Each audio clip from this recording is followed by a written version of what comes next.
We didn't lose our grip on shared facts by accident. The infrastructure holding reality together was actively replaced by machinery built entirely for engagement. For decades, the flow of information was defined by friction. It moved through physical newsrooms and had to clear the hurdles of professional editorial judgment before it ever reached the public. It was also bound by physical limits. News was a structured, cyclical release.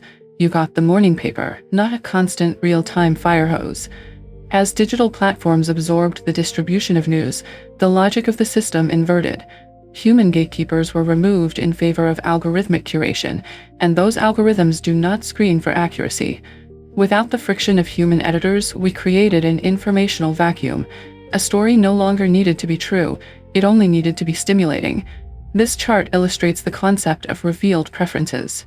While users might say they value reflective, high-quality journalism, the algorithm only measures their immediate, reactive clicks. It feeds the impulse, not the intention. Enter our protagonist, a piece of Slopaganda. It's a rapidly generated, baseless rumor claiming a specific group is responsible for a local crisis. In the old system, a copy editor would have killed this story before it reached the printing press. In the new architecture, its emotional charge makes it the perfect candidate for viral distribution. The rapid spread of this careless, low-quality content is a structural requirement for platforms monetizing our interactions. It generates the friction the algorithm craves. When a volatile event happens, like a sudden street riot or a public emergency, fear spikes. And with fear comes an intense psychological need for immediate answers. Psychologists call this the need for cognitive closure. When faced with sudden scarcity or societal chaos, the human brain rejects ambiguity. It demands an explanation to make sense of the disorder. Our piece of Slopaganda arrives right on cue, providing what researchers call a scarcity attribution, a clear, simple villain to blame for a complex, terrifying problem. Accepting this conspiratorial narrative restores a comforting illusion of control. The user feels they have uniquely perceived a hidden reality, obscured by a corrupt establishment, a psychological state known as the awake delusion.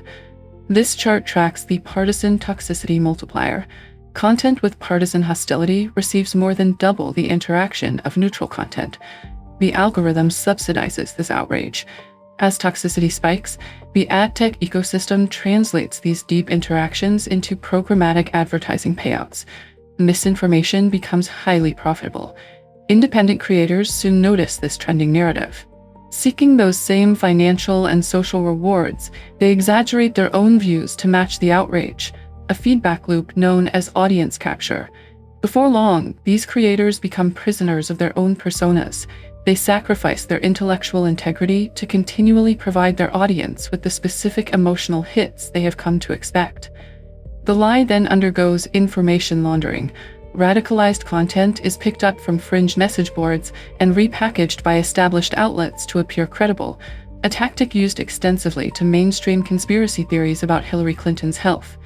Mainstream commentators will frame the lie under the guise of just asking questions.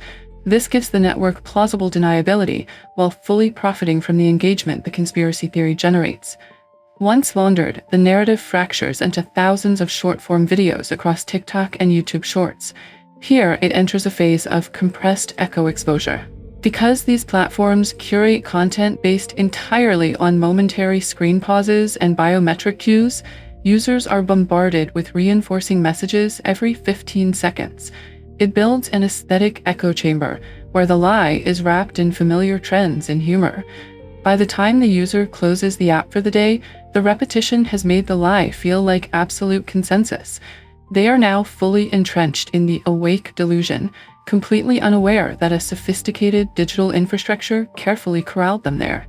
This exact pipeline is executing millions of times every single day across dozens of languages, steadily eroding geopolitical stability. The consequences leap from the screen into the physical world.